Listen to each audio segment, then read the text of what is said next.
you, Mr. Chairman. And before I begin my statement, I will say I recall on our very first day here in January, 9 months ago, we both said almost verbatim the same thing, that we would lead this committee in a way and expect of all of our members that while there might be other committees and other areas where a lot of screaming and invective is hurled around, this committee was for serious work and not for any of the performance art that sometimes goes around here. And I will say, while we will disagree vigorously today on substance, 9 months later, I think that we've kept that pledge, and let's make sure we continue to keep it here today. Now, 10 days. 10 days and a little under 14 hours from now, this government will shut down completely unnecessarily. Back in June, something happened that many critics thought could not happen, and that is a truly bipartisan budget agreement was reached. It raised the debt ceiling for approximately a year and a half.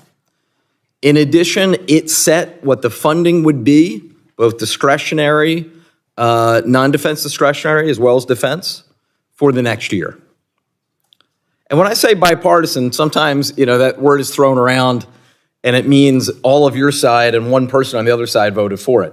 I don't mean that kind of bipartisanship. I mean genuine bipartisanship. 80% of House Democrats joined 67% of House Republicans to vote for that piece of legislation, myself included. There were things in that bill I did not agree with. Spending priorities that I had that were not reflected in that bill. But I recognized that it was a compromise, as did 80% of my Democratic colleagues and a strong majority of my Republican colleagues.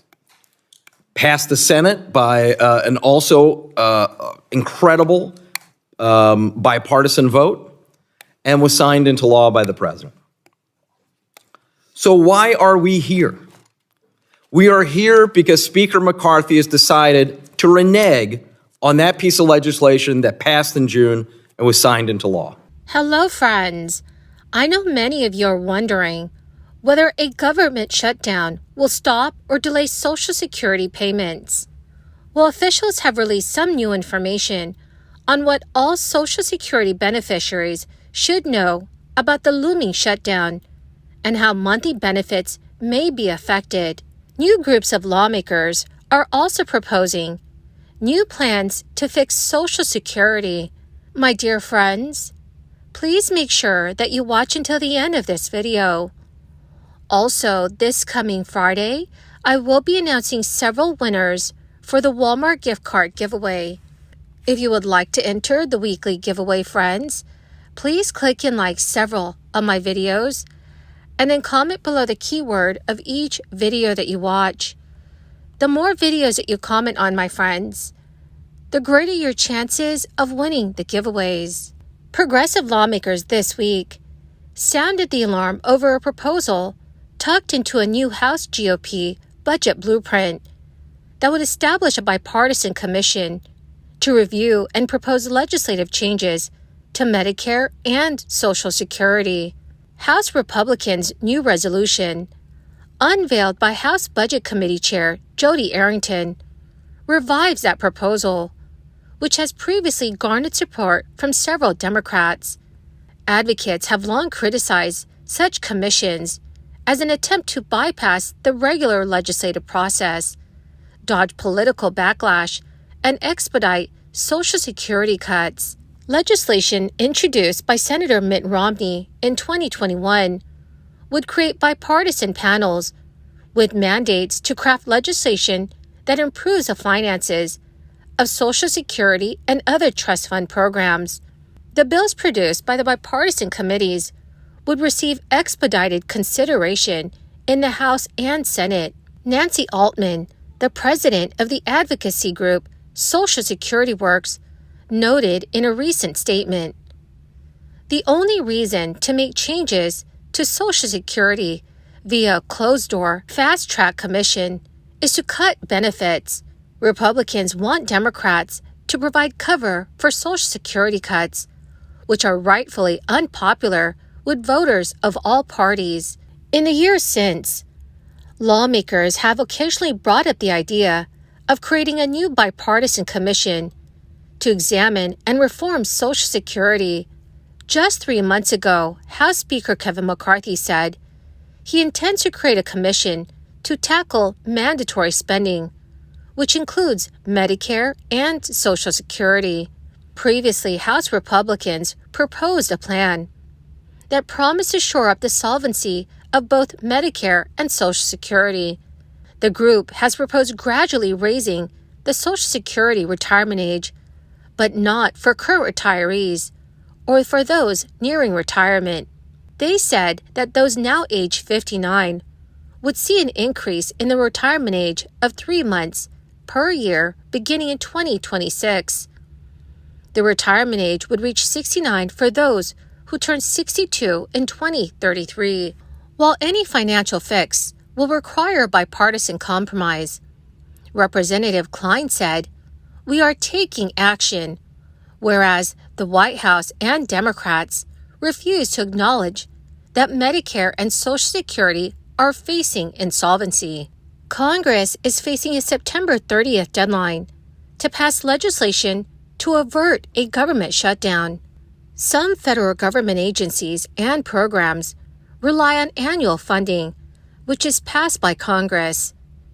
Government shutdowns happen when Congress does not approve funding legislation which prevents the government from spending the money it needs to remain open. If Congress enacts some, but not all, of 12 annual appropriation bills, this is known as a partial government shutdown. With a potential government shutdown on the horizon, many Americans are wondering whether a shutdown would stop or delay their Social Security payments. Experts say that Social Security recipients would still receive their checks in the event of a government shutdown. According to David Wessel, Senior Fellow in Economic Studies at the Brookings Institution, Social Security benefits would continue to be paid during a government shutdown because they are authorized by Congress in laws that do not need annual approval. Funding for programs such as Medicare and Social Security falls under a category called mandatory spending rather than discretionary spending. Mandatory spending is already authorized for multiple years or permanently, while discretionary spending must be appropriated every year. The Social Security Act requires the government to provide payments to the program's beneficiaries. Social Security is primarily financed through a dedicated payroll tax, and any extra income the taxes generate go into trust funds, which are reserved for future Social Security payments. Those funds are not expected to be depleted until the year 2033. While Social Security would still make benefit payments on time, a government shutdown could cause issues for other aspects of the program. Shai Akabis, Executive Director of Economic Policy at the Bipartisan Policy Center, has recently said, "What is impacted in Social Security is the ability of new beneficiaries to apply. What is impacted in Social Security is the ability of new beneficiaries to apply for benefits because some of the employees who would be handling that will be furloughed for that period of time and not working."